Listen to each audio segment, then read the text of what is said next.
ফ্যাসিবাদী পরাধীন বাংলাদেশ নয়। এই বাংলাদেশ আজ স্বাধীন বাংলাদেশ।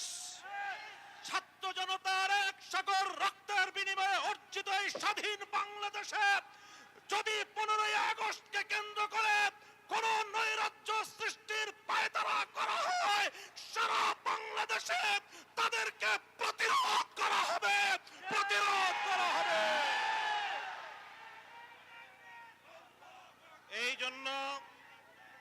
এই জন্য আমরা বৈষম্য বিরোধী ছাত্র আন্দোলনের নেতৃবৃন্দ, অন্তর্বর্তীকালীন সরকারের দায়িত্বশীলদের পাশাপাশি হেফাজতে ইসলামের নেতা কর্মীদেরকে আমি আহ্বান জানাতে চাই, আগামীকাল 15ই আগস্ট, 16ই আগস্ট এবং গোটা আগস্ট মাস জুড়ে আমাদেরকে সতর্ক থাকতে হবে।